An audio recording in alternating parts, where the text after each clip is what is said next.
Right, so thank you all so much for coming. I'm super grateful to share this online business. As you know, can be a little bit lonely sometimes, and so this is really special to be together with you guys. A lot of the practical things that I do as an online language teacher has to do with digital technologies and social media and marketing and strategy and design and that kind of stuff. And there's a lot of tips for that in this book. So what kind of services and products you might want to create as a language teacher, how to market yourself online, how to create assets and content for your business and what type of content you should create, and a little bit about the tools and platforms and programs that I recommend using and some that I don't recommend using, and so on. And there's also a lot of tools in my toolkit as well, which is, this is a large collection of all my business templates. This hasn't quite been published yet, but it will be published very soon. I'm not entirely sure when, but I think it's coming out next week.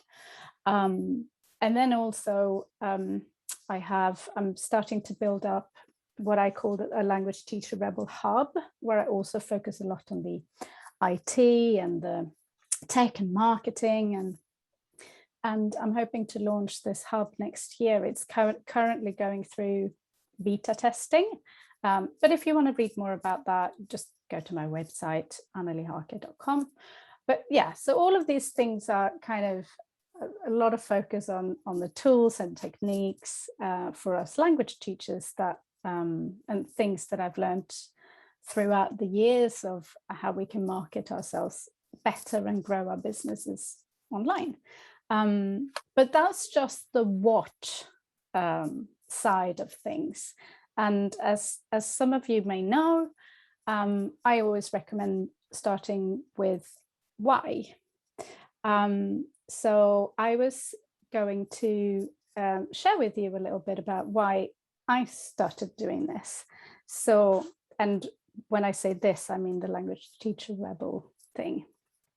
So this is actually how it started. So I think it was back in 2014. I was invited to a language school in London to do a workshop for their teachers on how to teach on Skype. And I said, yes, sure, I can come up and do that.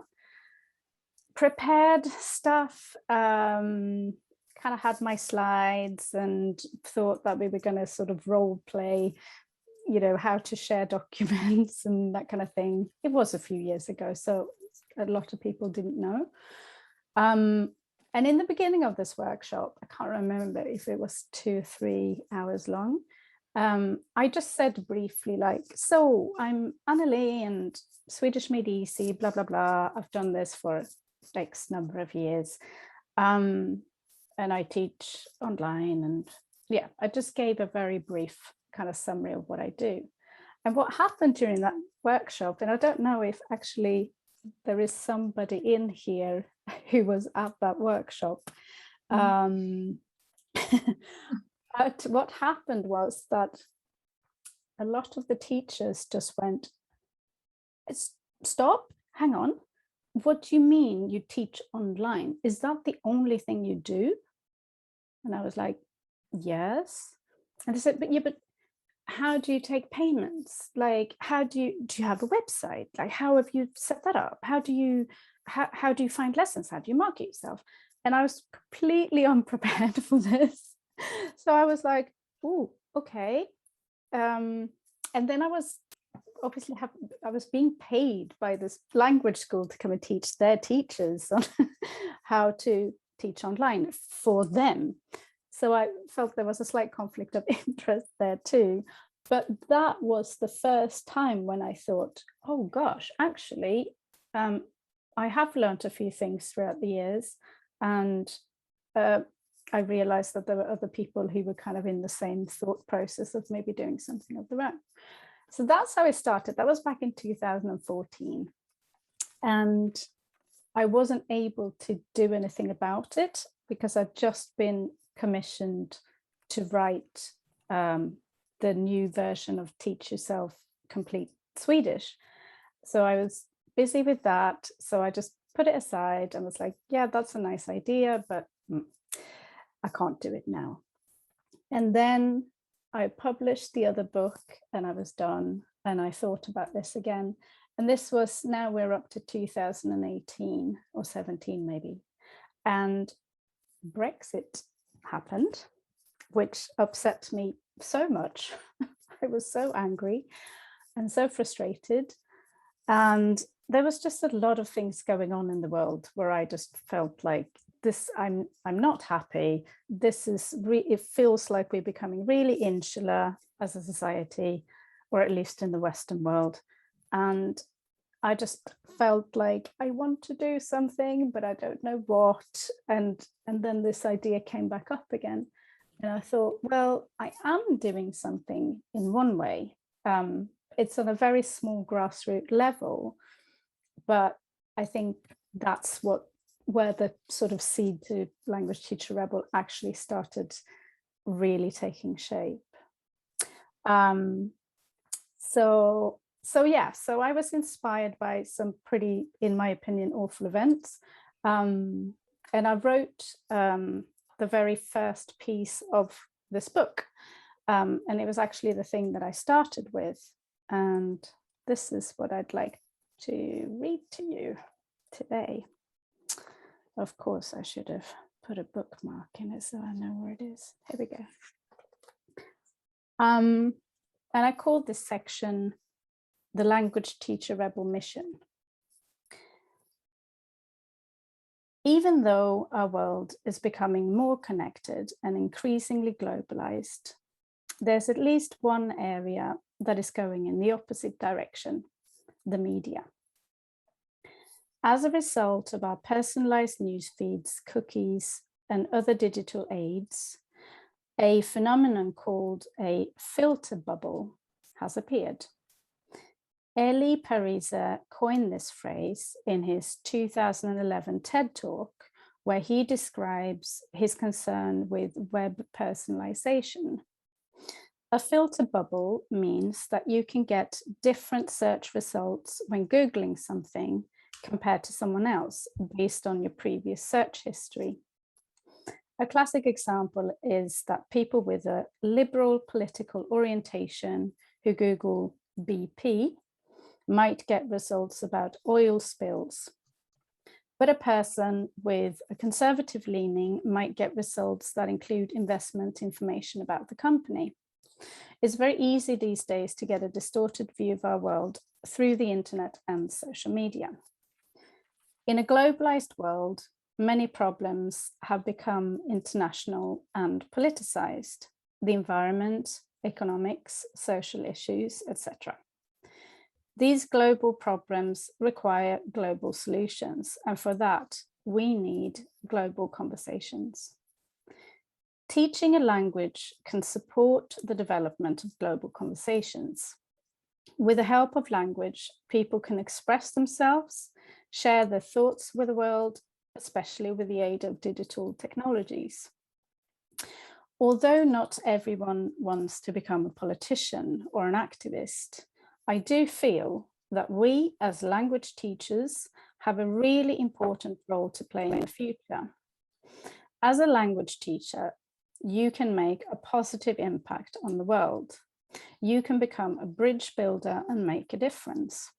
You can expand people's bubbles by teaching them a new language so they can read and understand media and literature from a different country. You can also widen people's webs and networks by publishing, sharing, and telling stories about the country and its culture. The internet and the digital era in which we now live give you amazing opportunities to reach people on an unprecedented global scale.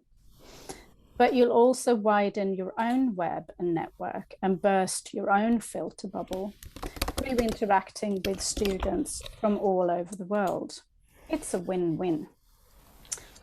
Globalization today means that it's easier to get a job and move to a different country. It's easier to meet someone from a different country. But more dramatic events like climate change and conflicts will also force people to uproot and migrate to a different place. People will continue to move to other countries for many reasons and will need to absorb and integrate into a new culture. And those who are already in a country may wish to integrate further. You can become a bridge between cultures, and through your teaching, you will pass this on to your students and make them bridges too. You will enable them to see different perspectives and enhance their cultural understanding. Culturalism is an important component to help people to connect, both regionally and globally. Familiarity overcomes and destroys fear. And in order to understand culture, language is a key component. Language skills are a ticket to participate in culture. With digital tools, this journey can now start much earlier than before, and people can start to prepare before they even settle in a new country. Since the 2020 outbreak of COVID-19, many traditional language schools have had to close or try to move online. Many people are finding themselves at home for longer periods, perhaps with more time and sometimes more money on their hands, and they want to develop their skills further. Many students in Sweden have reached out to us to improve their Swedish in case they need to look for a new job in the future. The digital age has arrived, whether you like it or not. It's happening, and it has created a perfect environment for you as a language teacher to reach a much wider student base than has been remotely possible before. You must develop your entrepreneurial mindset and embrace change. You must become more curious, daring, and be ready to take on new challenges. By breaking free from the traditional classroom way of thinking, you can make a living from home or from anywhere else, teaching people from all over the world. From a global perspective, you have an even bigger and more important opportunity as a language teacher rebel. You can encourage integration on a worldwide scale. With your skills, together with technology, you can extend cultural values and understanding way beyond the classroom. You can build bridges, spread knowledge, and increase empathy. And today, more than ever, that's badly needed. Let's look into the future for a moment. What kind of lifestyle would you have as a language teacher rebel?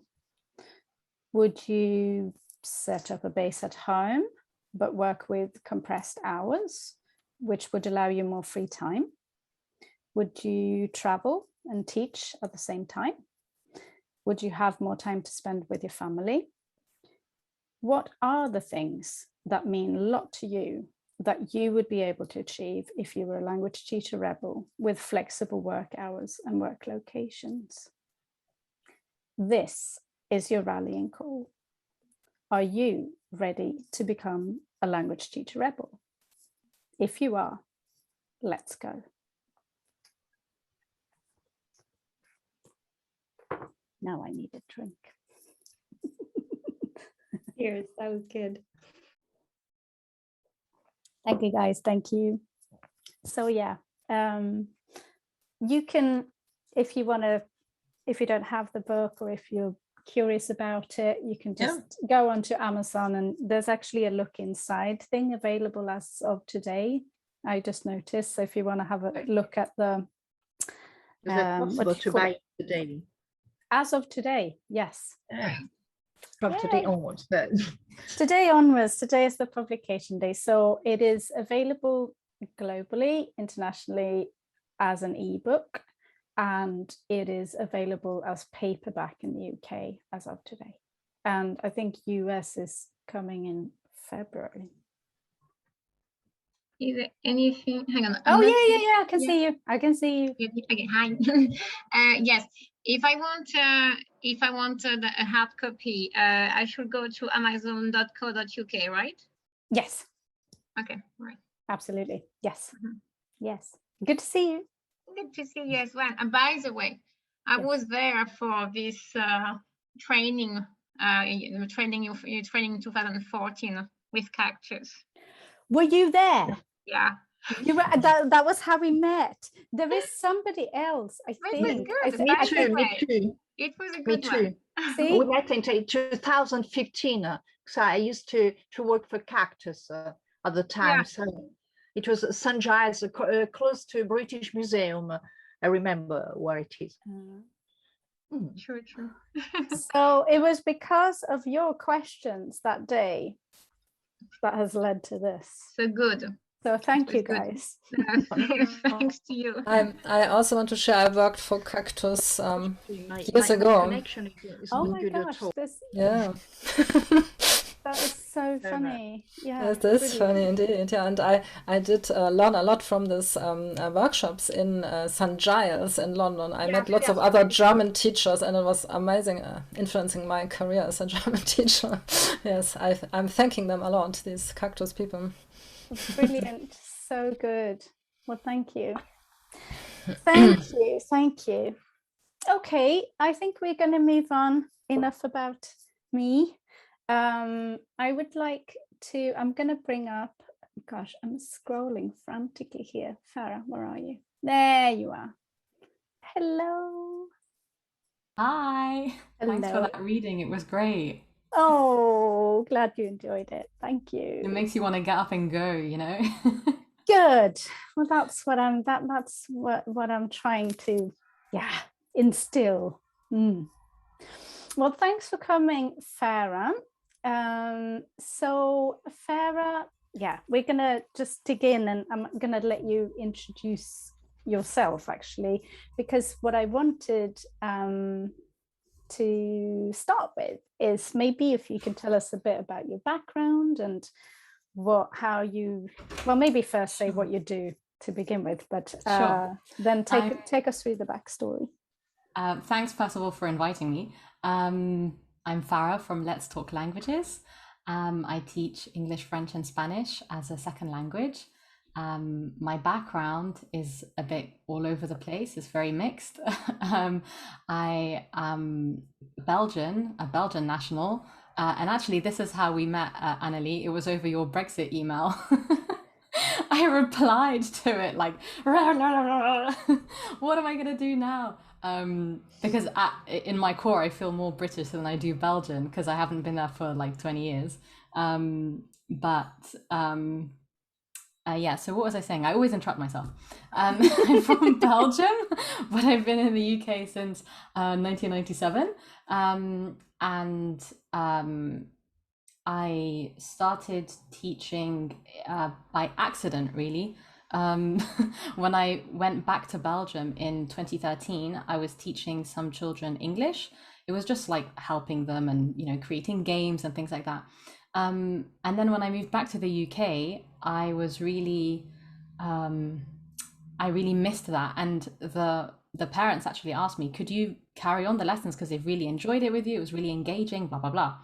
And I said, yeah, sure, but I don't know how. And she said, well, how about we try Skype? So it was completely by accident. And I was like, Skype? And I was like, okay, yeah. So it was actually them that kind of not forced you, but suggested you and made you take that leap. Yeah. And I didn't know where to begin because a lot of my teaching was like games, board games, like physical things, cards, competitions, because it was a group of boys. They were brothers and they were very competitive. We had to break them up very often. So I was like, I don't know how I'm going to play games on Skype. So actually, I've been a very avid screen sharer, presentation creator, games creator since 2014. And that's been a lot of fun. And we said, we'll just try it for a year and see if they like it. And they do. And today I had my first lesson back with one of the younger kids. of the three boys. So yeah, it's still ongoing, and I just thought, okay, well, maybe I'll teach more people, which was an idea, but then it happened because her friend had heard of me, and then her neighbor, and then her cousin, and then and word of mouth. So that kind of happened, and it took me a few years to realize that I actually had a business. So it wasn't you didn't set out with this No. kind of like, I'm gonna start a business. No, It just definitely sort not. of came to you more. Yeah, I think I would have, I don't know, run away from the idea of I'm going to start a business. Where shall I begin? I think I would have been too overwhelmed. It kind of happened organically with, many like hiccups and mistakes along the way and lots of learning and things. It was never perfect, but it's developed a lot into Let's Talk Languages now. And When I'm curious too, when did you realize that you had a business? Like, what made you? When was it? Or was it like, this is going pretty well? Maybe I should put more effort in here. Or was it like, oh my gosh, I have so much, like, because I guess a lot of that kind of side gigging and doing a few things, and then maybe you have some income from somewhere else, and that kind of, when do you make that switch? Yeah, it's a very good question. I'm also a conference interpreter. So at one point I tried to stop teaching so that I could just interpret full time. And I had this job in Somaliland, which is my other mixed identity. So I went out there for just under a year, and people still kept messaging me. Hi, I want lessons. Hi, I heard about you. Hi, hi, hi. And I was like, leave me alone. I'm trying to break up with you. And I never really could. So I did a bit of teaching when I was still out there online. And when I came back, I would just had more requests, more things from like, word of mouth. So I was like, okay, well, I enjoy this. I like what I'm doing. And even people who had had a break for a year because I had gone to work elsewhere, they still wanted to have lessons again. So I thought, okay, well, maybe I should continue. And then when I started again, and I looked at my calendar, I could see that the majority of it was just teaching. And I was like, well, maybe you should develop this a bit more and give it some more time, some more thought, because I didn't really think of it as a business. I just thought of it as, connecting with people and understanding, their journey and why they're learning languages. And, it was not just children, it was also adults. It was just completely random, like what came to me. It was never, I'm going to look for this or I'm going to look for that. Because anytime that I did do that, it never happened. It never worked. I couldn't impose something, on nature. It had to happen organically. So yeah. What's the situation now? Like, where are you at now? Because you've got a lovely website. Thank you. The website is as a result of your book. When I read it, because I was like, oh my gosh, that line in the book where you say, am I allowed to quote the book? Yeah, because it's published. Yes, of course you are. Thank you. The line where you say, just do it, go for it. It's not like you're walking down the red carpet with all the paparazzi. No one is going to click on it for weeks. No one's going to visit your website for the longest time. That's what made me do it, because I had it already, and and then I was like, nah, I'm not going to bother. I don't want a website. What is this? How pretentious, how this, how that, all the mindset issues. So anyway, I published it and published it, the website, not a book. And it's going really well. And actually during COVID, I had so many requests. That's the fullest time I have ever been. And then I had to start really being very strict with things like, coming late or late payments, or, like I just flipped everything, and I followed your online payment template thing so that, if there's no payment, there's no class.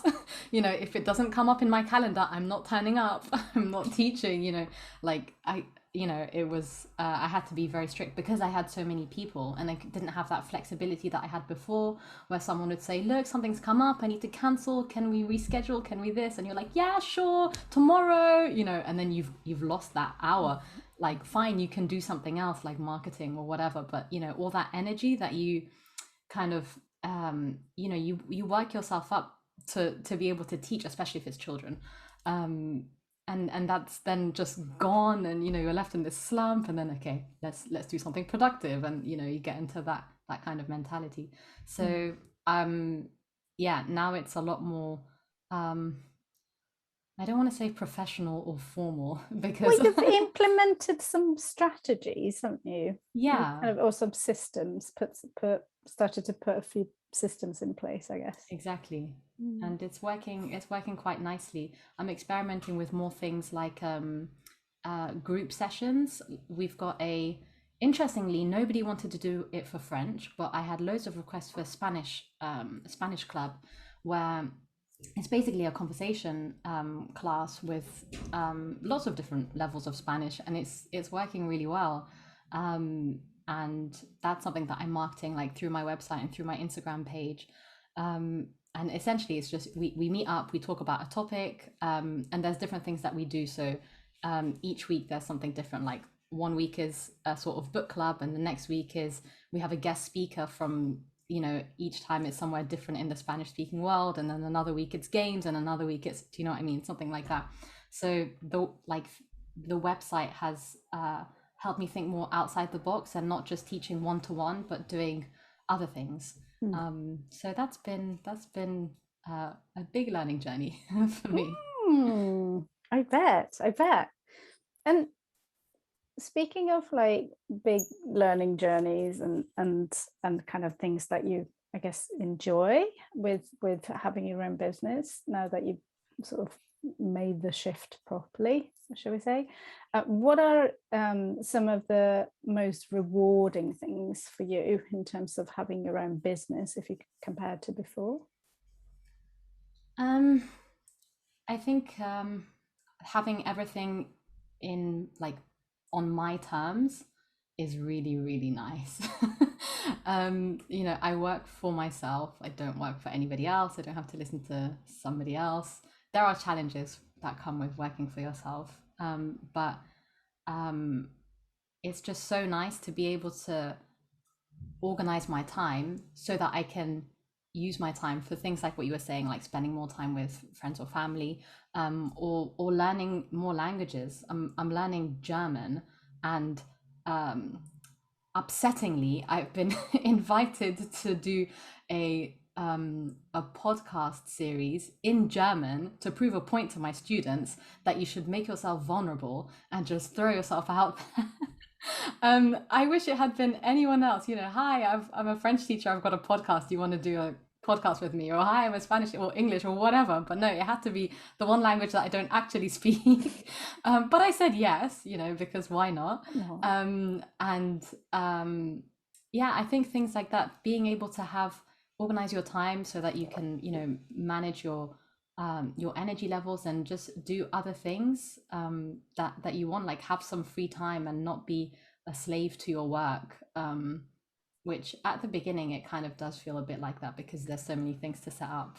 You know, you have to learn all the tech stuff and all the admin and all the finance and all the marketing and oh my gosh, and all of that, and you know, constantly having to keep up with the new tech trends or language apps and websites and whatever else. So that's would you say that's been some of the more challenging experiences throughout the journey? Or yeah, definitely. Just the whole I mean, it's fine because I have an accountant, so I just send him everything, but learning all the other parts, because I never did business studies. I never did a course in business or anything like that. Neither did I. Right. So there's a lot of learning that went into that, and I joined lots of different business huddles and groups and things like that, so that I could learn from other people who were in that field. You know, learn from other people's mistakes or from my own mistakes, and try to read up on, you know, best practices and things. I think that's been difficult, and also burnout, like doing so much because you don't have a 9 to 5. So there's a temptation like, oh, okay, well, I've got a free, you know, morning or a free afternoon or a free this or a free, and you just keep working, and then you never actually have time to to stop working, and then you go out and meet people and you talk about what you did in your day, and then it's just always work, work, work. And even if you love work, you should still have some downtime. So I think burnout is something that is also very real, because there's so many different things that you don't feel like you're working all the time on the same thing.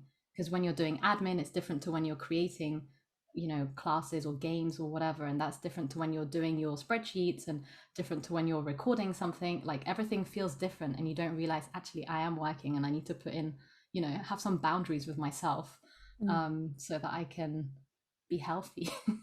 Yeah, not just for work, but, you know, just for life in general. So yeah, absolutely. Gosh, that is so important. And I think, like you said earlier as well, I think is a particular challenge in the beginning, when you're just 100%. setting up, or when you're just beginning to, you know, when you haven't got all those systems in place and you're still figuring out what to do. There's such a temptation to just do too much, Yeah. because you need the money, let's be honest. Yeah. You need the income, so you're gonna need to. Exactly. And if you say no to one person, like, you don't know when the next offer is going to come. Like, if you're like, no, I can't, I'm so busy this month, I've done this or I'm doing that, like, it's, and then afterwards you're like, why did I say no? I shouldn't have said no, I should have said yes. And then you start saying yes to everyone, and then you're fully booked, and then 3 months down the line you have total burnout, and you're like, why did I book every single hour with a 1 hour lunch break, as if it's like a 9 to 5. Like, some people say, oh yeah, just give yourself a 9 to 5 schedule, give yourself a lunch break. And it's like, no, but it doesn't work like that. Like, because it's too, like, doing back-to-back classes. I don't know about the rest of you, but I find that very exhausting. I can maybe do a couple of back-to-backs, and then a break, and then maybe another couple, maybe at a push. But before, during COVID, oh my God, I was back-to-back Monday to Friday, you know, with a tiny break here and there, and it was not good. I mean, I managed, because we couldn't go out, we couldn't do anything, and in a way it was kind of my survival technique. Like, I'm gonna spend time online and distract myself from the problems of the world. So, you know, there was that. But now, like, especially that, like, with the new term in September, I'm really enjoying teaching, then a break, then teaching, then a break, and it's been really nice. Oh, wonderful. Yeah, that balance is so important. Gosh. Okay, I know you need to go soon, so I'm gonna just ask you one more question. And this is just thinking about if you could give a couple or 2-3 tips to language teachers who are maybe thinking of setting up their own business online, what would that be? A calendar. Keep a calendar. It's going to sound so simple. I had a calendar, like a physical, like a diary where I wrote down everything that I did when I worked. But I use Google Calendar now, and I can see when the breaks are. And more importantly, I can schedule in things that have nothing to do with work. Yes. Like, so that I make sure that I don't go, oh, that was a really good idea, oh, let me go and do that, and then you end up working forever.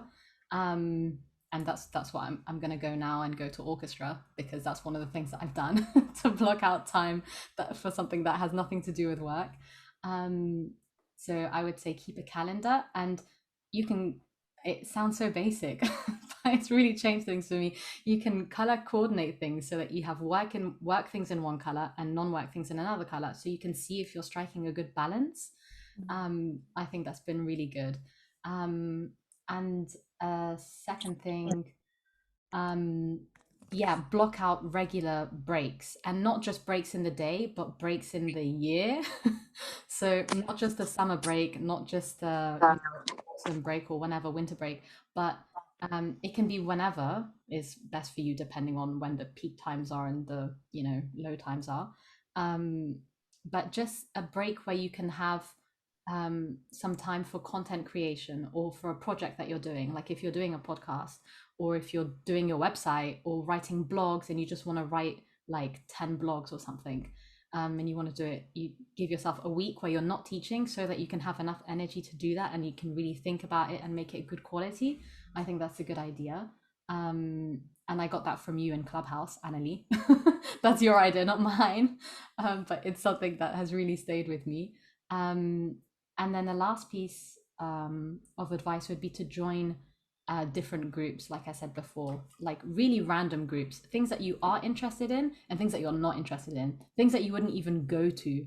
And actually, I think Clubhouse is a good place for that, because you can drop in different people's rooms, listen in on conversations, you learn some things. If you don't like it, you just leave. No one's gonna notice or say anything.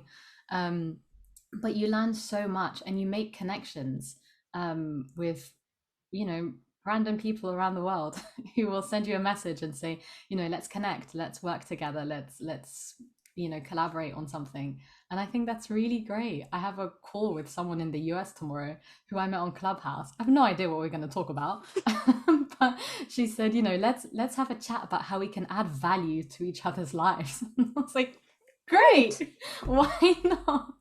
I thought it was the most it's such a friendly thing to say. And just really nice, and she's not in the language field at all, but it's just a random example, and that's something that happened as a result of me going into different rooms on Clubhouse, and listening into different conversations, taking part. So yeah, in a nutshell, that's what I would say. Oh, great, lovely. Yeah, Clubhouse is so much fun, isn't it? It really is. It really is. I have to limit myself a little bit because it does take up a lot of time, but it's so powerful in terms of networking. It's amazing. Truly. Well, and maybe the final thing before you go, if people want to find out more about you, where should they go? I shall write it in the chat. Yes.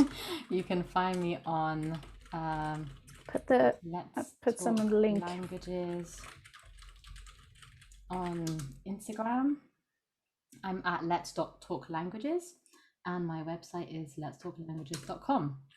That's basically where I'm most active, and that's basically it. I'm always somewhere on the internet, and would be very happy to there you go, connect.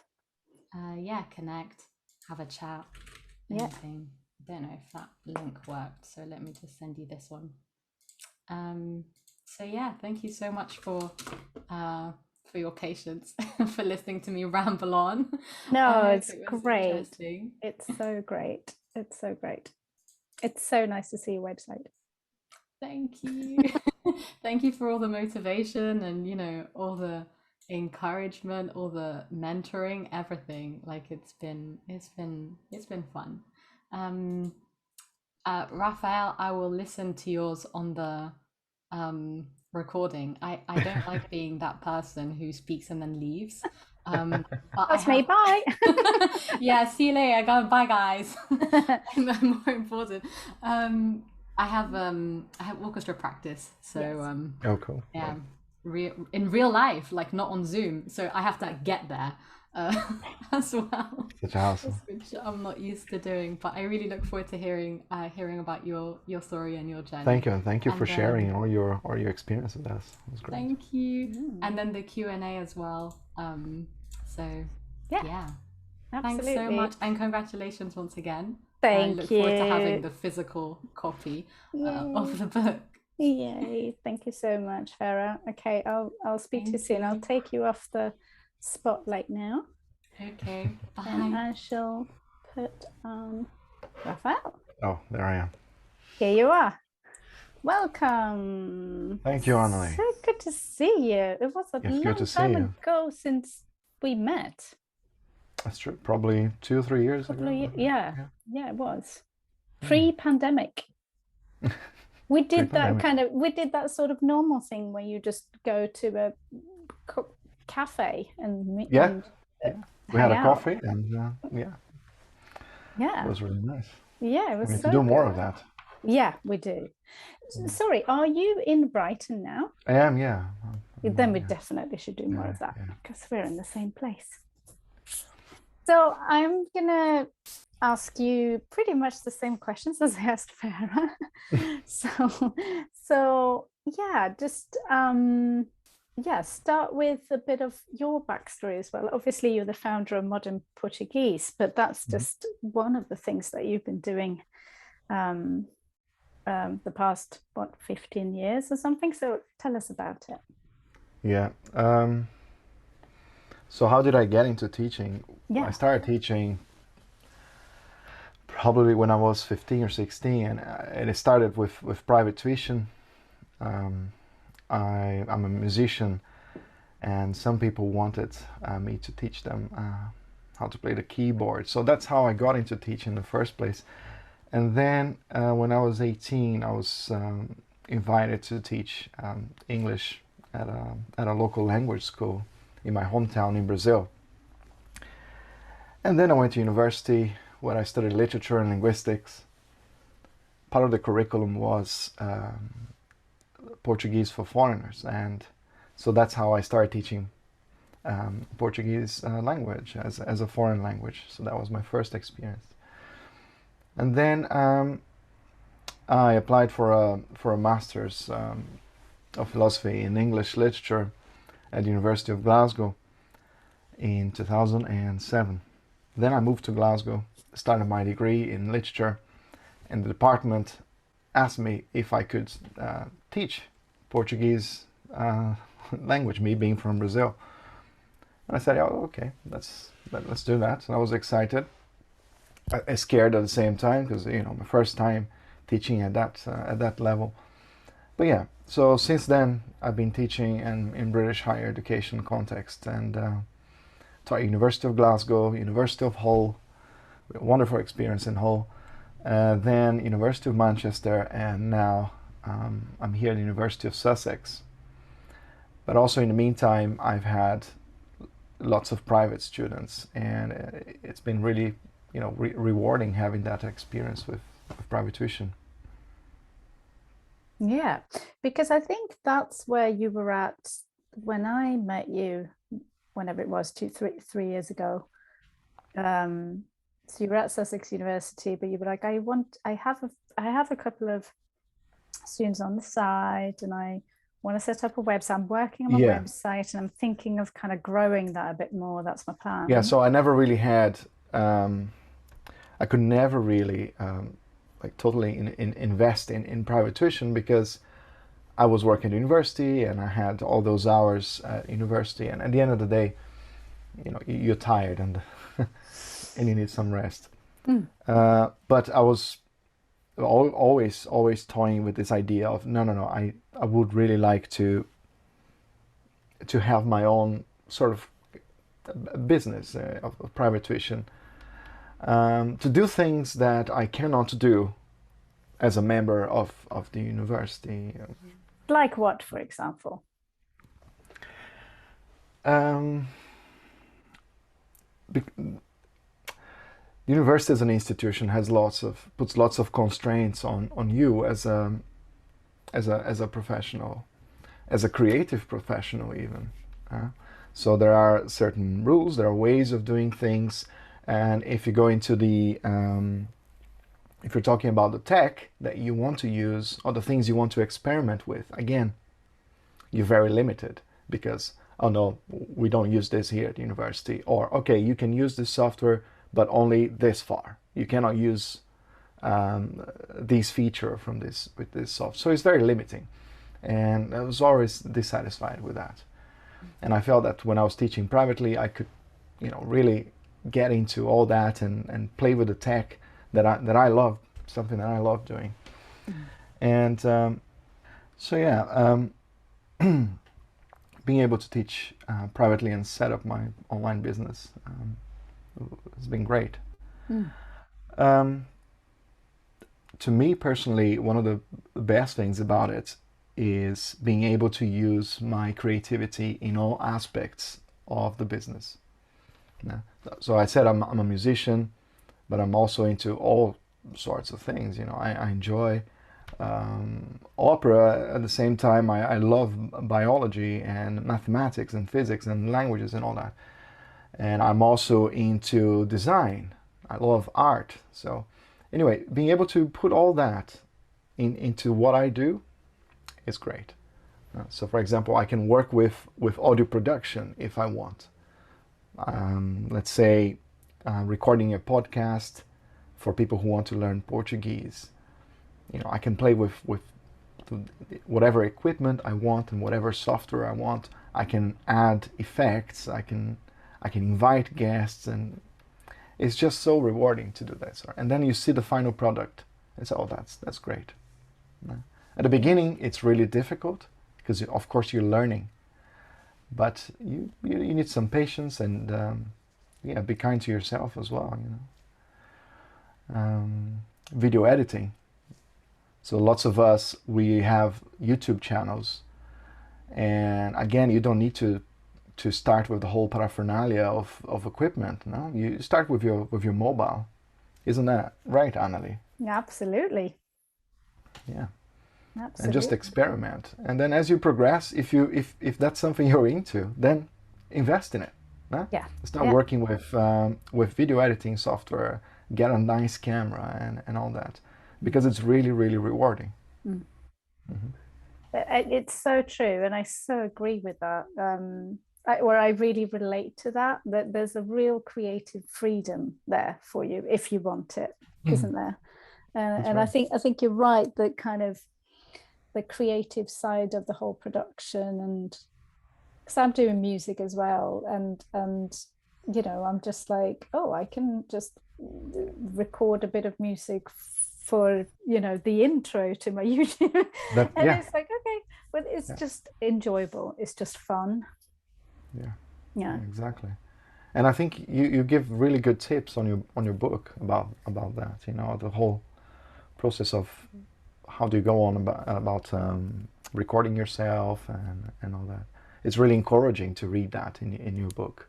So if you're someone who has fears, if you're afraid of doing that, I think that after reading what you say in the book, I mean, you feel much more relaxed. I certainly did.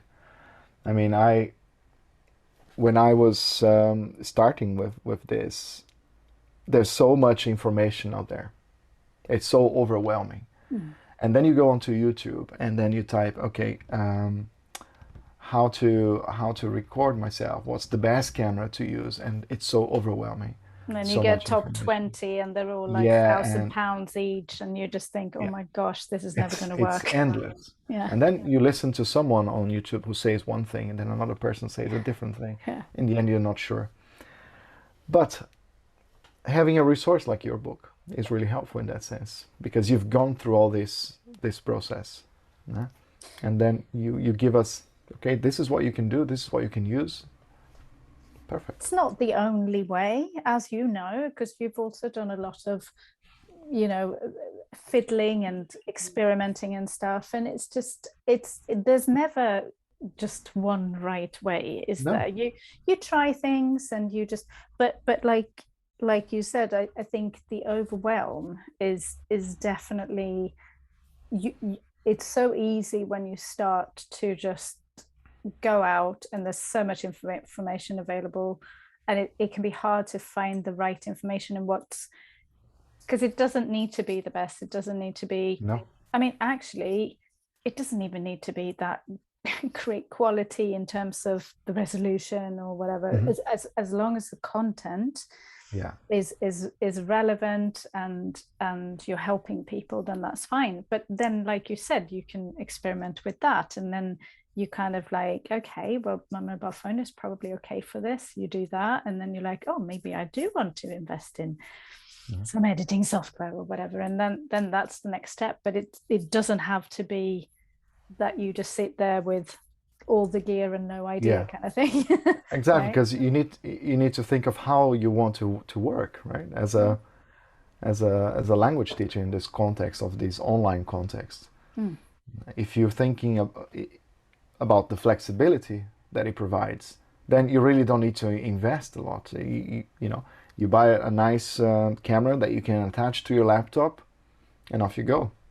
Spend a month in France, spend another month in Italy if you want, and instead of having to carry all that equipment with you, and that's more than enough, really.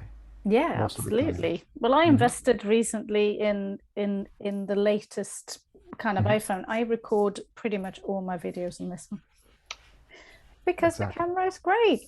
Exactly. You know, I mean, there are lots of other great cameras too, but yeah, that's up It to does the you. job. Yeah. It's excellent. Would you say that is there anything else that's been kind of a bit of a challenge for you in terms of your journey transitioning into being a business owner and a creator as well as a teacher? I mean, you mentioned the overwhelm and the kind of tech in the beginning. Is there anything else that has been sort of tricky? Yeah, I mean, when all you've done in your life is teaching and relied, in my case, on the university, you know, I never had to worry about my payment. I never had to worry about my taxes or anything like that, about my classrooms. That was all provided by the university, and that's great. That's one of the good aspects of working for the university. So I would say that that's one of the challenging parts of running your own business. So managing the aspects of the business, some of the aspects can be overwhelming. Yeah. And also, you need to remember, you don't get paid for holidays anymore. So you need to plan your time accordingly. You need to make sure that all those things are accounted for in your business plan. That's right. And you don't even get paid for sending emails. Correct. Doing admin.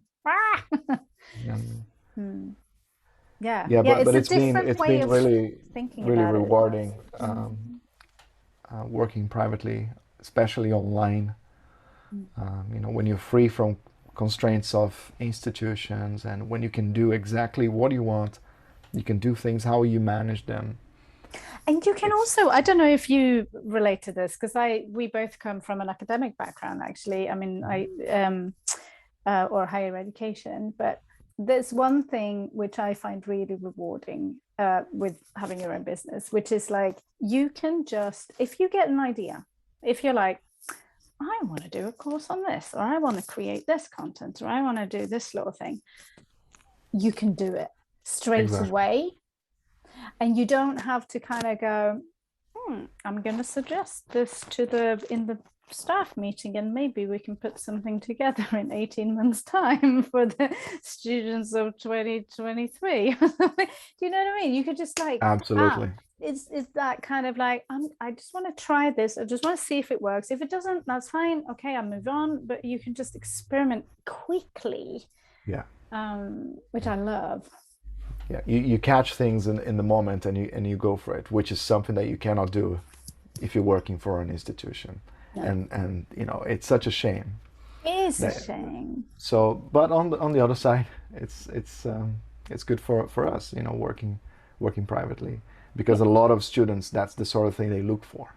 Yeah. No, I want something different. I don't want to sit in a classroom and, you know, do the same kind of teaching, go through the same kind of teaching I had when I was in school.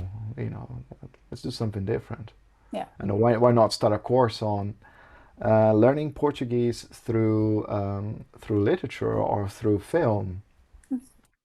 It doesn't have to be something intense. It can be relaxing. Yeah. Because there are no exams at the end. There's nothing of the sort.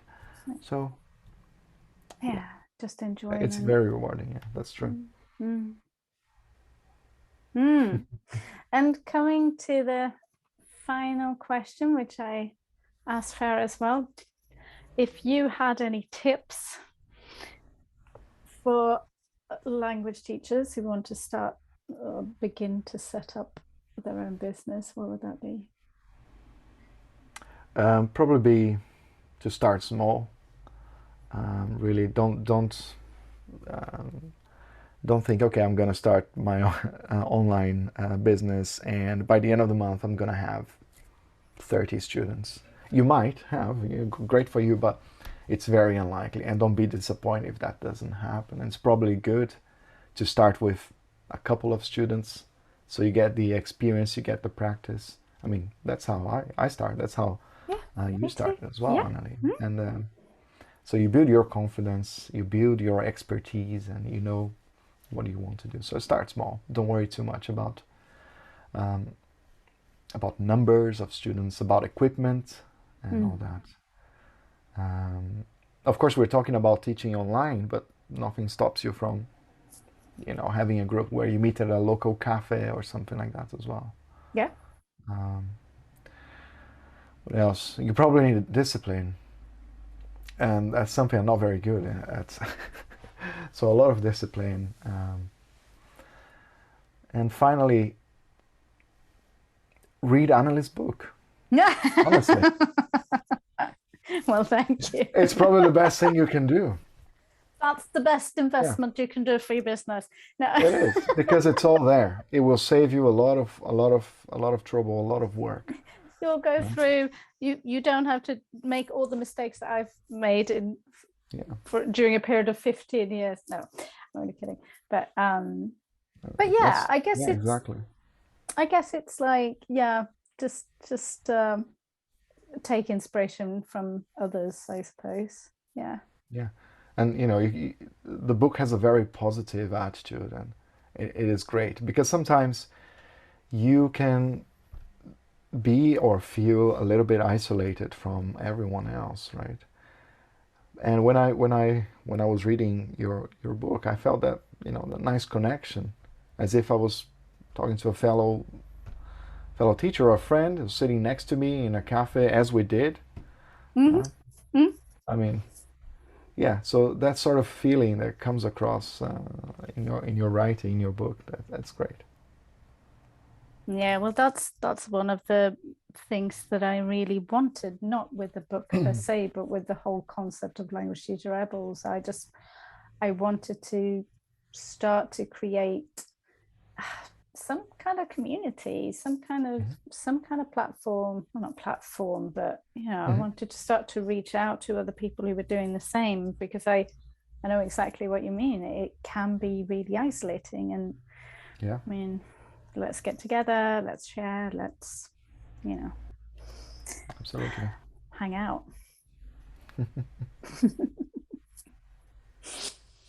And also put or tell people where to go if they want to find out more about you and how they can connect with you on social and stuff. So I'm Rafael from Modern Portuguese, and the website is modernportuguese.com. You can see that on my video there, but I'll put it in the chat. Good. modernportuguese.com. I created that website last year. Your website is gorgeous. I love your website. Well, it took me a while, Annalie, because but you got such a good eye for design. Thank you. Beautifully done. Again, I loved the process of designing the website. I knew I didn't have to go through the lens that I did, but it was a pleasure to do it. So I invested a lot of time in that, and it was great. So that's modernportuguese.com. I'll share the LinkedIn profile as well. And of course, I'm on Instagram. You're Modern There's Portuguese not a lot there, there yet. There's not a lot there yet. Haven't had the time to really work on creating content for Instagram, but eventually. One channel at a time. Don't have to do it all in one go. And I'm not on Twitter. I'm not on, what's the other one you and Farah were talking about? Voice something? Clubhouse. Yeah, I'm not on Clubhouse. You're not on Clubhouse. No, so again, I limit myself to the number of social medias I'm in, and otherwise it gets too much. I can't deal with that. Yeah. No. I don't think that's necessarily a bad strategy. I think that's pretty good. Yeah, but again, it was really great meeting you in person when we did. It was great. The idea of investing in myself and my own business. I mean, I've been toying with that for years, but it was then after speaking to you and sharing our ideas, sharing what we think about teaching and having our own business, after that coffee, I felt really, really inspired. I said, okay, let's go and do it. Let's do it. Let's not. And then procrastinate. 2020 happened, and And it then was a lot. 2020 happened. But Yeah. you spent a long time in Brazil during that time, didn't you? I got did. stuck. I got stuck, so I went to Brazil in March. Well, the plan was to go in April, but then COVID started happening. I said, okay, I better go. Flights were canceled. I had to change it like a couple of times. And at the end, I said, okay, I called Lufthansa, I think. I said, do you have a flight for this weekend? Yeah, we do. Okay, I'll be on that flight. So I went to Brazil in March, hoping that I'll be back at the end of May, early June.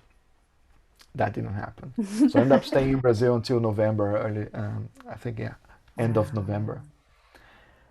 But nothing to complain about it, because I was able to carry on with my teaching online. Yeah. And I thought, this is great. This is a great opportunity to develop all these skills, to get the experience that I needed, and to work on my website, to think about my business. Suddenly you had all that time. No one was doing anything. So I'm going to invest in myself. And there's still time to do that, even now. Yeah. Yeah, absolutely. No, that was a blessing in some ways, that the time it gave you. Yeah. Oh, not just you, me too. So, yeah. Okay. Cool. Well, thank you so much. It's so interesting to, it's interesting to share, isn't it? It's great. It is. So good. Thank you. Such an exciting day for you. Yay! That's been a super exciting day, and my other half has just topped me up. So I'm good. Excellent.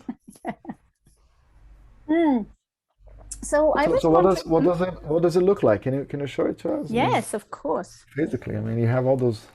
Yeah. This is what it looks like. That's really nice. Yeah. Little paperback. It's kind of a, it's not thick, but it's not thin either. It's quite good. Yeah. No, it's nice. I'm very, very happy. Wonderful.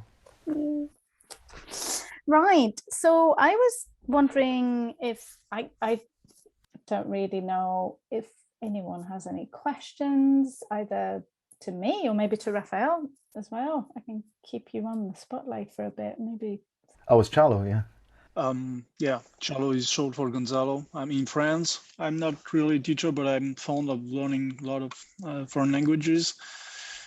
We've got kind of an online polyglot community. We gather in real life at the Polyglot Conference and Polyglot Gathering 2 times a year. It's been online, of course, during the pandemic.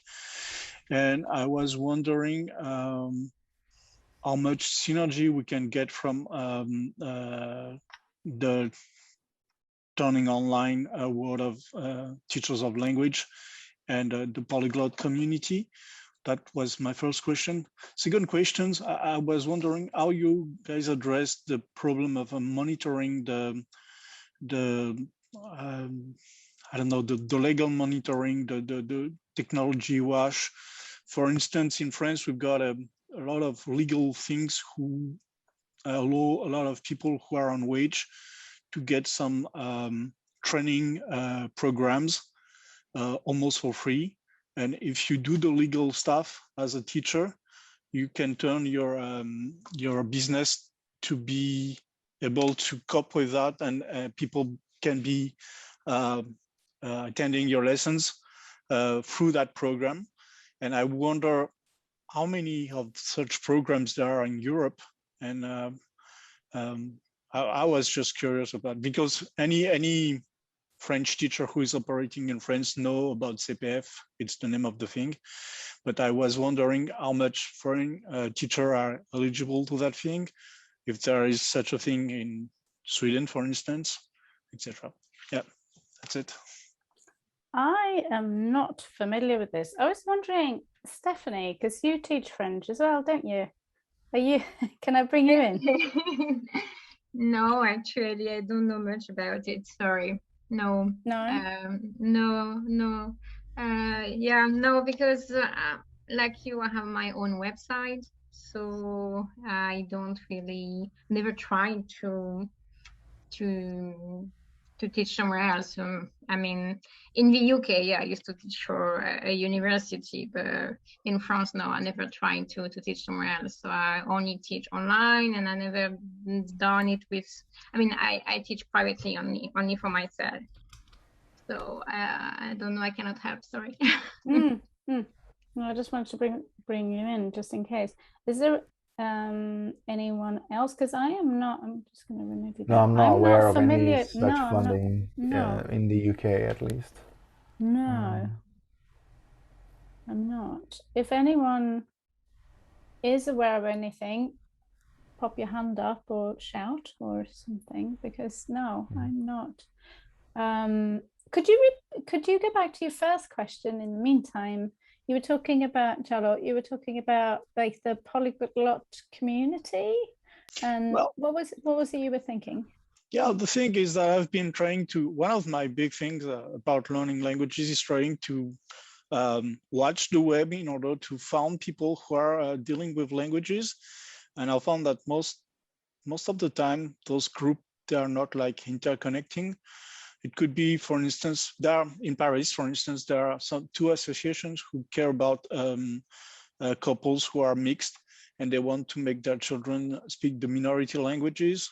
So they do some training formation. They also gather parents in coffees in order to make the kids play together. And there are kind of a Spanish group, German-speaking group, etc., etc.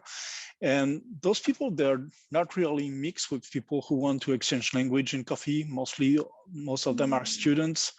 And again, the academic world and people from the Délégation Générale à la Langue Française, they're not really aware of those activities. There's a World Language Summit things online coming. And there's the polyglot one. Yeah. And it's something about teacher, and they really don't connect with the polyglot community either.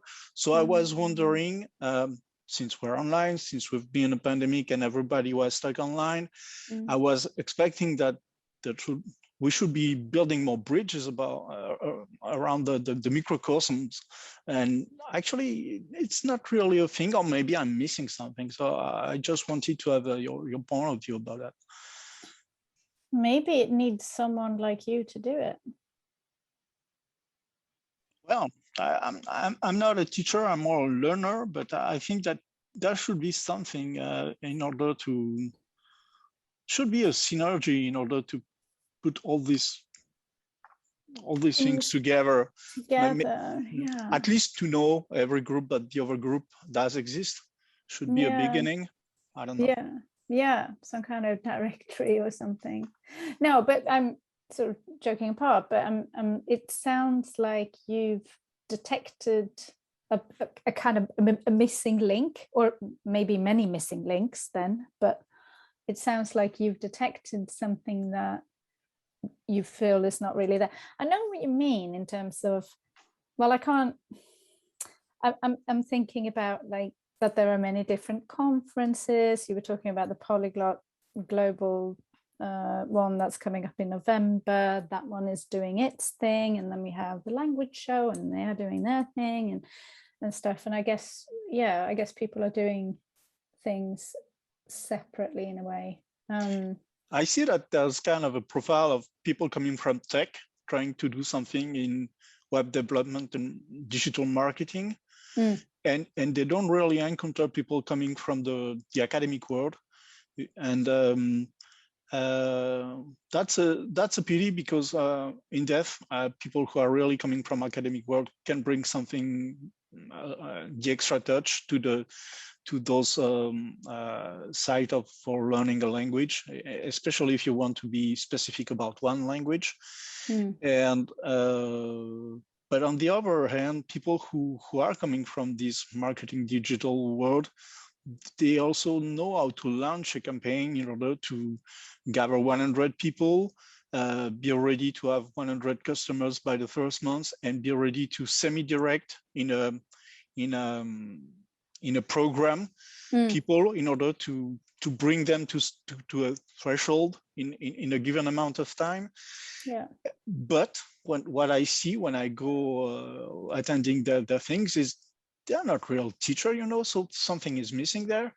And yeah, I think it should be really exciting to see the two skills like merging together.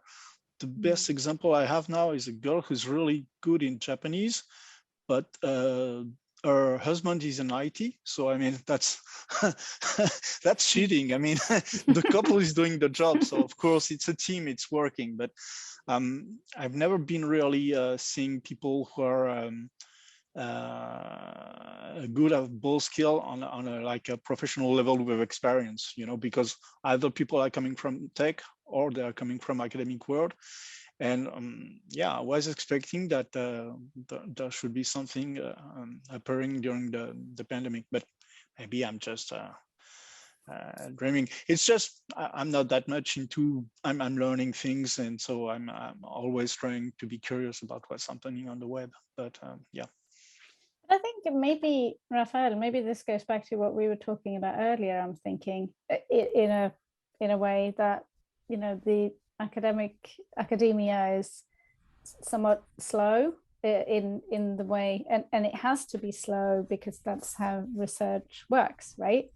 So things has to be peer reviewed and things has to be obviously, and then funding, and then they don't have I don't know, venture capitalists ready to throw money at them. So it's just a very slow process. And I guess that jars a bit with the kind of immediacy and the tech and the digital. Well, I don't know. What are your thoughts? I'm not entirely sure, because what I see is that research time at universities is being cut, more and more each year. So the academics are doing huge number of hours teaching, and actually they don't have time for the research that they need to do, because there's so much teaching that needs to be done. Right. But I think that what you say about the university being slow, I mean, I think that's just one of the characteristics of institutions in general. They're always a few years behind, if not 5-10 years behind. Yeah, and it's hard for big institutions like that to be agile and lean.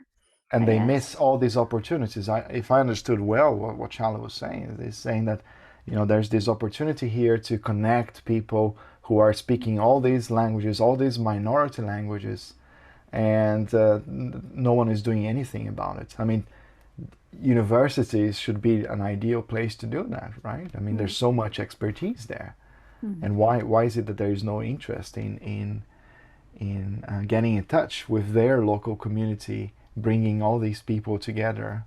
I'm not sure. It's really puzzling why that happens. So that's why, again, as a private teacher, having my own business, if I want it, I can do all that.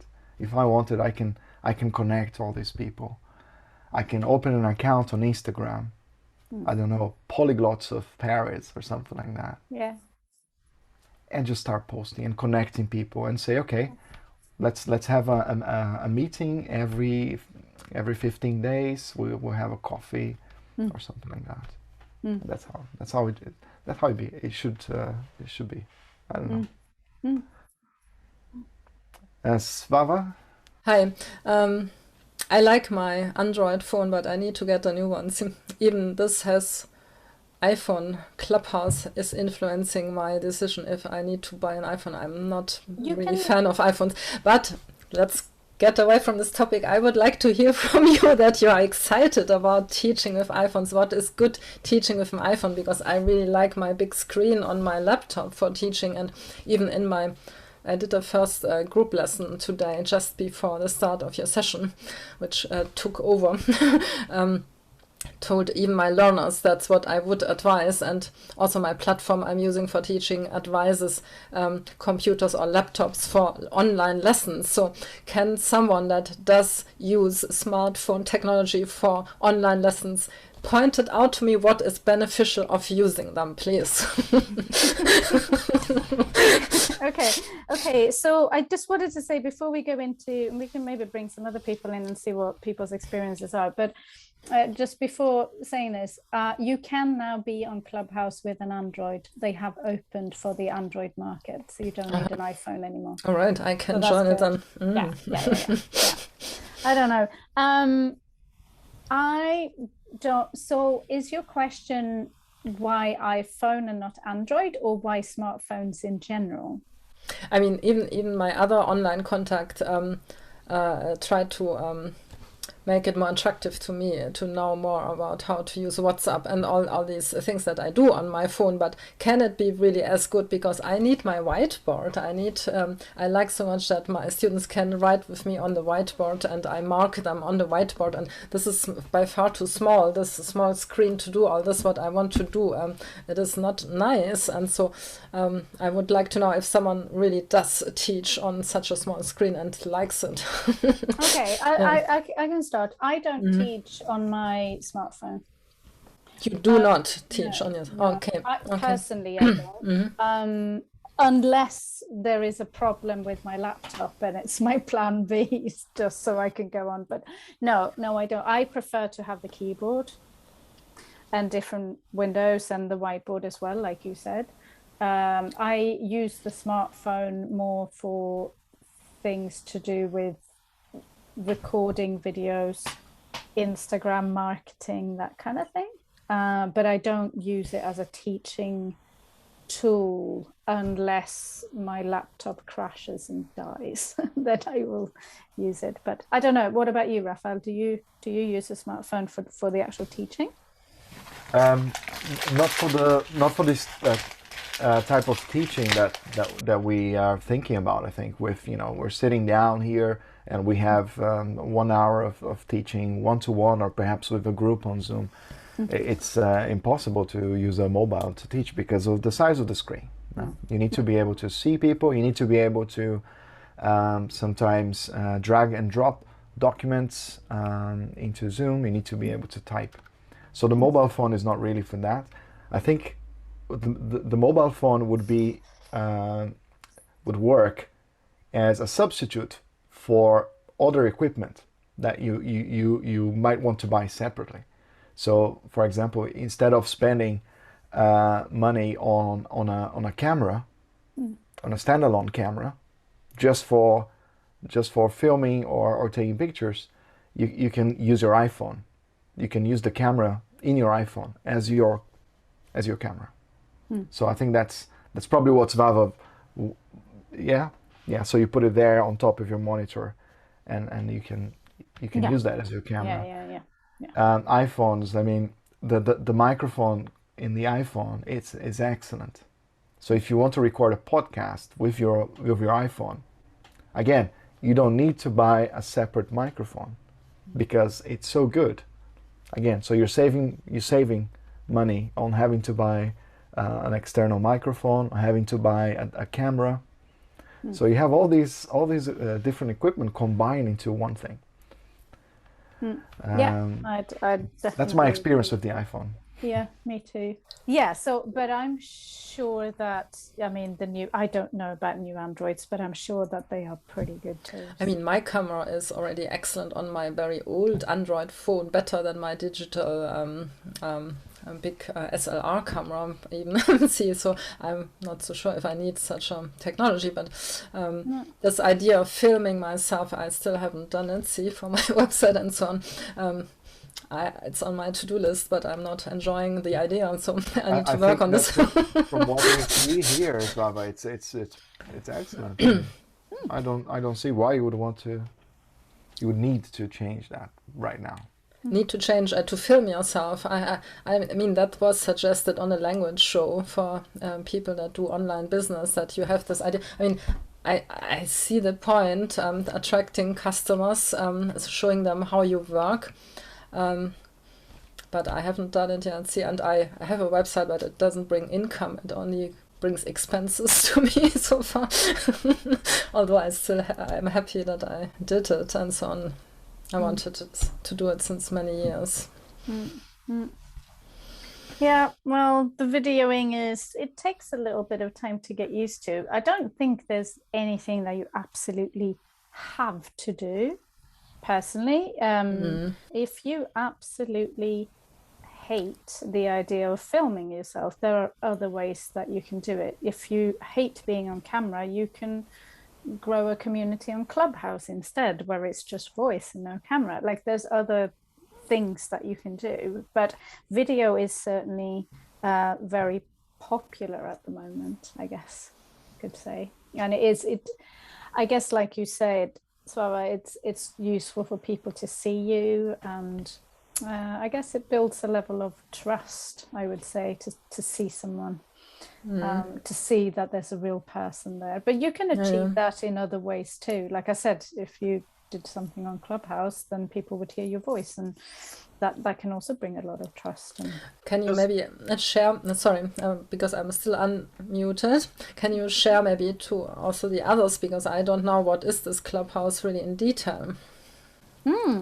I would I can put, I tell you what, I'll put a little link. I'll find a little YouTube video for you, and I'll put it in the link in the chat box that you can watch. I have a really good one. There's a girl starting a school in Clubhouse for blind people, and so that's the perfect tool for her. Yeah, it's a Russian girl. She's teaching the students are Russian, they are blind, and she's recruiting people for teaching only by voice. So no writing. Of course, there's a lot of devices who allow blind people to, through braille and through technology, to be able to read written text. But that's very interesting because she showed how text could be secondary to learning, and how you can focus on learning and speaking. Of course, I think it's not working for every kind of a learner. But for those who are ready to speak from day one and trying an extrovert, I mean, it could be really a nice launch, and Clubhouse is just perfect for that. I've also witnessed people teaching Japanese from Clubhouse, and of course they don't use Clubhouse. They use Clubhouse as an entrance point in order to link the student to another already designed PDF or things like that, and it's a semi-directed drill exercise, and they don't need to, you don't see the image of the teacher actually. Yeah, absolutely. No, I'll put a little thing in the chat. I'm gonna find it. I'll pop it on. Is there anyone else that has a comment or a question? Or yes, Stephanie. I have a question. Yeah, I'm gonna wait. I'm waiting. There we go. Yes. You know, as Farah mentioned earlier, it's very hard to teach back to back for a very long period, right? I mean, me, I can teach maybe 4 hours back to back, and it's very, very tiring to do 4 hours back to back. But then you need a break, and I could do maybe another couple of hours, and already 6 hours online is very exhausting. So I was wondering, because Farah said that teaching online, I mean, from what I understood, allowed her to have more free time. That is not your experience. My experience. because it takes so much energy to teach online, and you also have to prepare your lessons and emails and do all the admin and everything. Well, yeah, I cannot say that it has been my experience so far to have more free time. So I was wondering if maybe you would have any good recommendation, good tips, maybe. Have I missed something? Because I mean, I really enjoy, my job, and teaching online. It's great, and I love it. But free time, I find it hard. I know that you've been super busy, haven't you? for a long time. For a long time, yes. So I'm wondering, I mean, have I missed something in the story? Because teaching online is great, but having more free time and more flexibility, yes. And I think it's much more rewarding because, as you both mentioned, you can do so many things. You can be so much creative. I mean, it has so many advantages. But yeah, having more free time, I was wondering. So tell us a little bit about your current setup. Is it only one-to-one? Do you do groups? What do you do? Mainly I do one-to-one, or sometimes I have two students at the same time, especially couples, you know. Yeah. Or two friends sometimes, but not more. I haven't tried to have a group, to teach to a group online. So far I'm happy about it. It's fine actually. But it's just because if you teach in a school, I mean, you could teach. You could have just an hour break and teach back to back, because when you teach in a class, you don't have to be focused and to give all your energy every single minute, because you can always ask your students to work together for 15 minutes, and when you can breathe a little bit, you can just while when you are online, one-to-one, it's very intense. You need to focus every single minute, and you need to be fully there all the time. So I find it rewarding and very interesting, but it takes a lot of energy as well. So I guess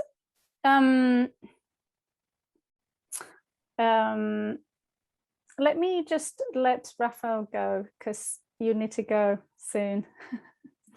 Yeah, sorry. There you go. I need to go. Sorry. But thank you, Annalie, and congrats again, and thank you everyone.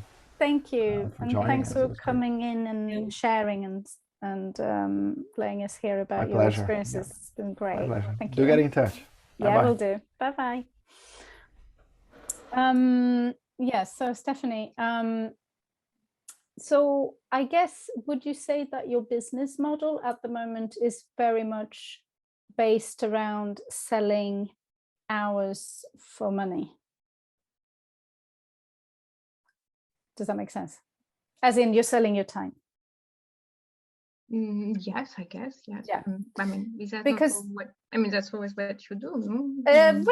Well, what I mean is you are selling your hours for time. So you're selling an hour's lesson or 50 minutes or whatever you do, and then that hour is sold and you have to be there for that hour, right? You have to be physically in front of the camera and delivering that. So you're selling your time.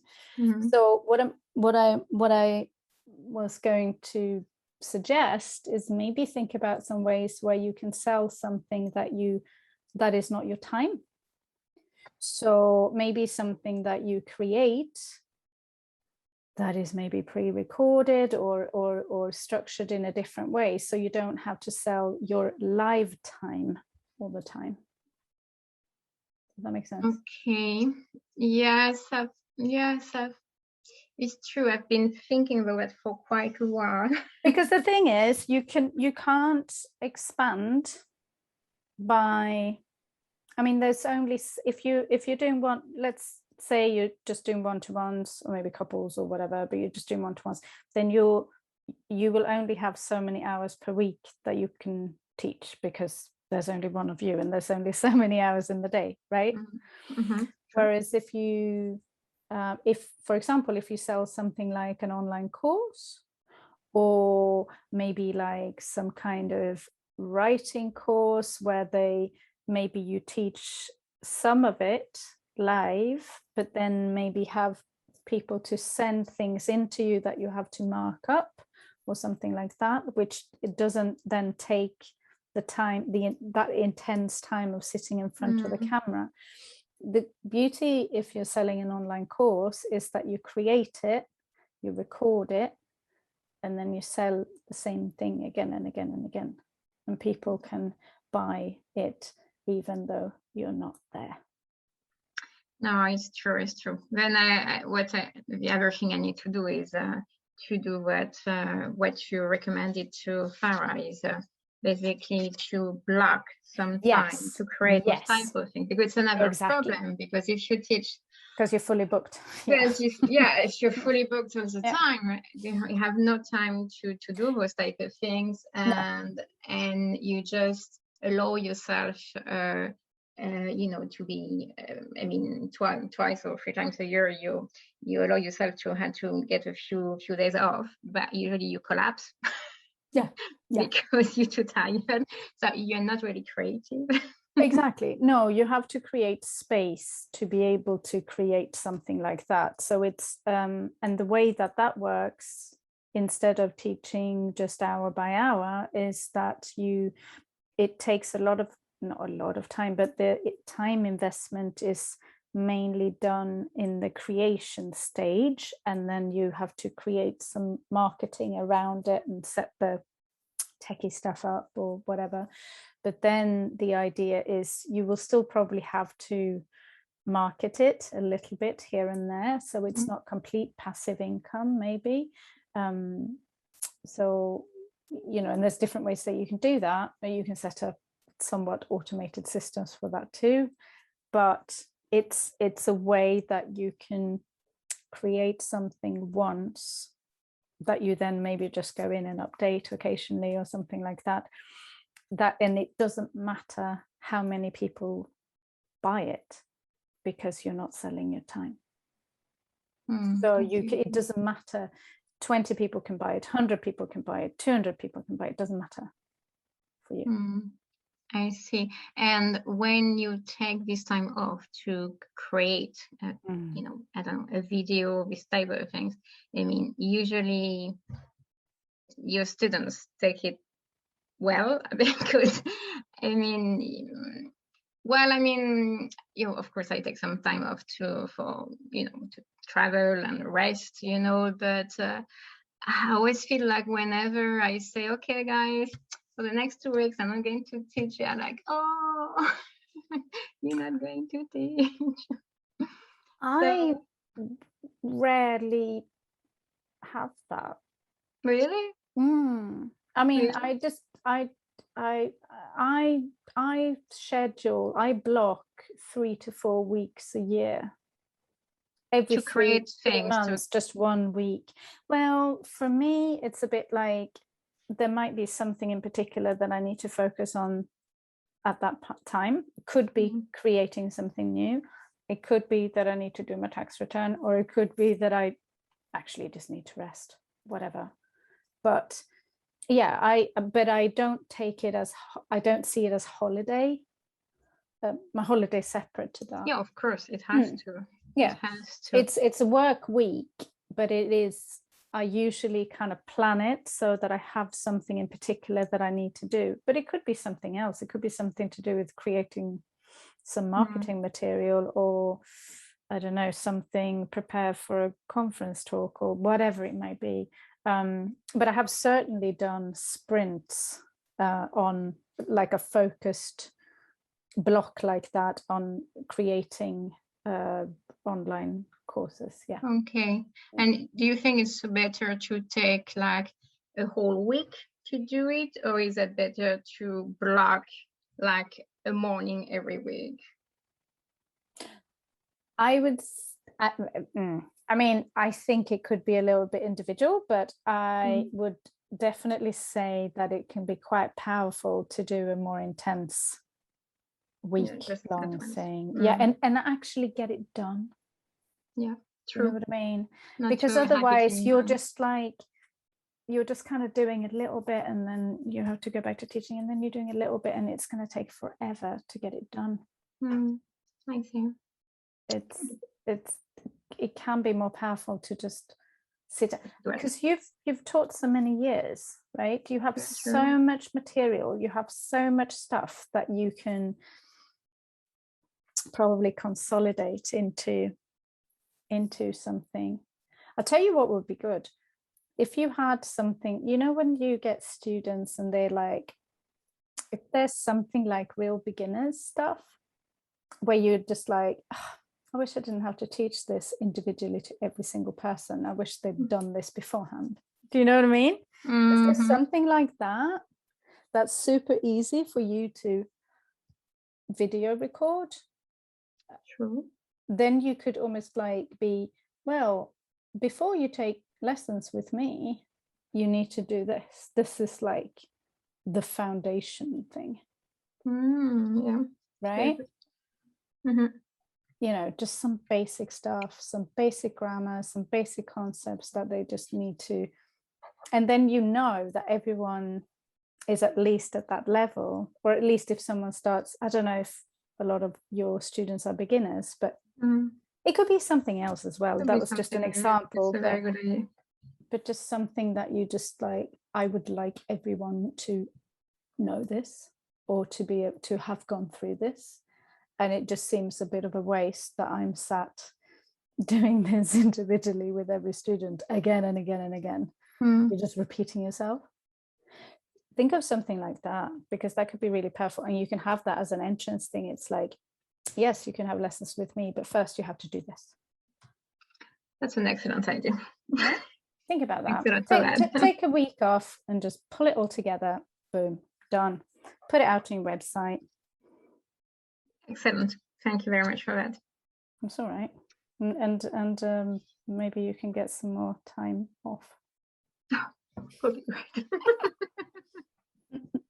No, but I think for you, I think start thinking about, in general, just start reflecting on this idea of the difference between selling your time live versus selling some kind of product that you have created and prepared beforehand. I think that could be a bit of a... It will make a big difference. Yeah. You're right. Yeah, I think so. Yeah. Very good. Good luck. I look forward to seeing your I'll let you know. do. Well, I've just had, okay, I'm gonna pop you back. Oh wow. Okay, I've just had a couple of questions. When do you organize your next workshop? By the way, I haven't got any plans for a workshop at the moment, I have to admit. I did a couple of workshops last year, kind of for language teachers, and early this year as well, because I'm working quite a lot with the Language Teacher Rebel Hub, which is currently going through beta testing. You may have seen that I advertised I wanted beta testers a couple of months ago. So that is a an IT and tech resource hub that I'm hoping to open up officially next year. So because of that, I haven't really planned any workshops at the moment. Yeah, haven't got anything planned, but I shall have a think. Yeah, if you want to know more about the Language Teacher Rebel Hub, just go to my website, annelieharkey.com, and click on from there. It's on the first page, and then you can read more if you want to know what that is all about. But it's basically a huge library of tech and marketing resource material for language teachers. I've also had another question, which I'm not entirely sure if I can answer, but let me see. If I'm starting from scratch, having just taken a CELTA course, are there advantages to teaching one-to-one to start, or starting with a small group? Okay. Maybe someone else wants to share their experiences on this one too. For me personally, I ended up starting with one-to-one, not for any particular reason. I guess I don't know. I find I just prefer teaching one-to-one. I also prefer creating courses, online courses, which we just talked about, me and Stephanie. But I find that the group teaching can be a little bit, I mean, there's so many more dynamics that you have to kind of take into account. So I think one-to-one might be the easiest to start with, perhaps, because you've only got one person to focus on. You don't have to think about the group dynamics so much. But the advantage of teaching groups is that you can have more people in, of course, which could raise the hourly rate for you. So that would be an advantage of having groups. I hope that answered your question. I don't know if anyone wants to add into that. Nicole, yes. Hi. No, that I asked the question because I just finished Celton, just life change of career. So it was, I am green as green can be. And the Celtic course, we actually only do group teaching as in our learner. Okay. Weeks. So it's what have been doing for 5 weeks now. So I've been just wondering how that. Well, then do that then. Do that then. If that is what you've trained to do, then yeah, have a go at that. That seems like the most natural thing for you to start with then. It does in a way, and yet I do think the one-to-one has advantages too for getting to know the people in a different way, more intimate way than in a group. But, yeah, I would definitely say it's probably more intimate to teach one-to-one than a group. I guess because you really get to know people when you're teaching one-to-one. Not to say that you can't get to know people in a group too if it's a smaller group, but obviously the more people there are, the more diluted the kind of connections become in a way. So true. Yes. I'm looking forward to reading your book. It was recommended to me by a good friend. And so it just happened. Our course finished today, and perfect timing. Looking forward to getting a copy of it. Yeah. Thank you. Oh, great. Well, thank you. I hope you enjoy it. Yeah. I think I'm going to do something with what I read in there. Yeah. Thank you very much. Oh, brilliant. Thank you. Thanks so much. But only, as you were saying, can be both, because if you're selling a product, I mean, the business model of this French teacher of Japanese was to have a program of tutoring, and people are not allowed to take a lesson live with her unless they have been through some units. And for opening this unit, they need to be testing themselves. And of course, there are several like memberships. And if you're like a platinum member or gold member, you can have more one-to-one lesson with her. You are a kind of she allows you to be in a more accelerated path. Yeah. But that comes with some more extra money so she packaged different programs. And from time to time, she also do some sprint programs, just in order to get launched if you go as a tourist abroad and you need to have some basic conversation ability. And that's a very short program. People buy that, and it's up to them to go until the end or not. And if they go until the end, she's there for them. And that way she can manage to have at the same time following a large group of people and one-to-one lessons. But for instance, she's only opening one-to-one lessons to 5 people when she's embarking in every campaign almost 100 customers, students of Japanese. And so she's not choosing the five faster who answer to the program are in the golden membership, and it comes with an extra cost. But I mean, she's not letting them go before being sure they're at a good academic level. And that's pretty easy to do with Japanese, because there's the Japanese proficiency test who manage to know exactly the level of your students. And there's only one test. It's not like in English, there are amounts, tons of them who are different with drawbacks and assets. There's only one test in Japanese.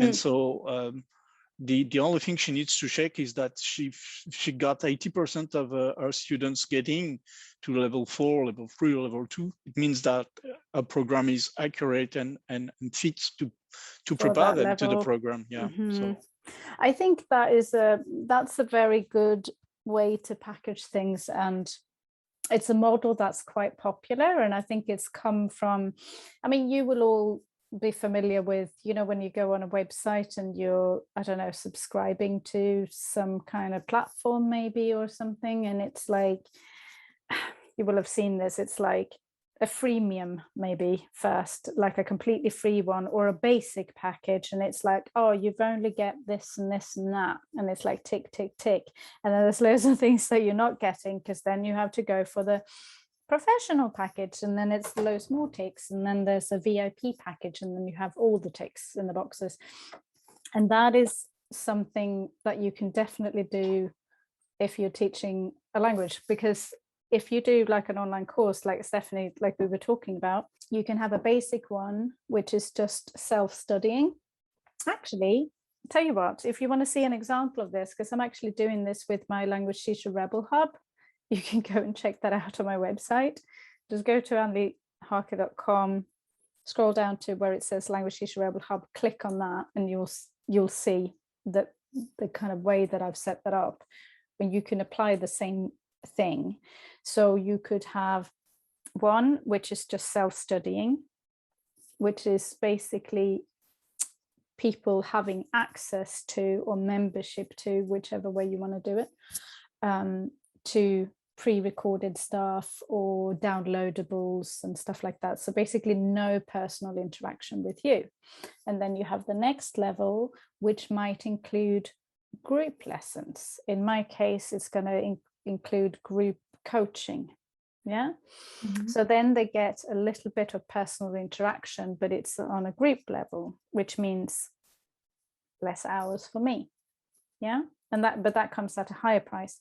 And then you have a VIP thing, which is like you get access to the pre-recorded downloadables, all the resources, you get the coaching, and then maybe you get one-to-one with your teacher, you get 5 one-to-ones included or something, and you can restrict how many people you take on board there. So they get a lot of hand-holding, but then you charge accordingly for that. So you have that kind of like step model where the more access to you they get, the more they have to pay. Does that make sense, Stephanie? Do you know what I mean? Yes, it makes sense. No, perfectly. Yeah, and I've seen in the past such offers online. It's true. Yes, but I definitely have a look at what you did. Yeah. Yeah, have a look, because that's kind of following that model quite precisely. So you'll be able to see it, and you can see how you can apply it to if you wanted to do something similar. Yeah. Great. Thanks a lot for that. Yeah. Is there any last questions or anything you want to add before we wrap up? You just read your book. Yes. Just read my book. All right. Just do it. No, but thank you so much for coming. I was surprised there were so many of you, and I was very happy. It was so nice to see you. It's nice to share this, really. And thanks to you. Oh, it was great. Thank you. Yeah, guys, keep in touch. We will. Let me know how you get on. Yeah, just keep in touch. Oh, and put a review on Amazon for me, will you? Of course. I forgot to say that earlier. No, we will. But thanks a lot for your time as well. Thank you. It was great to see you all. And yeah, speak to you guys soon. Okay.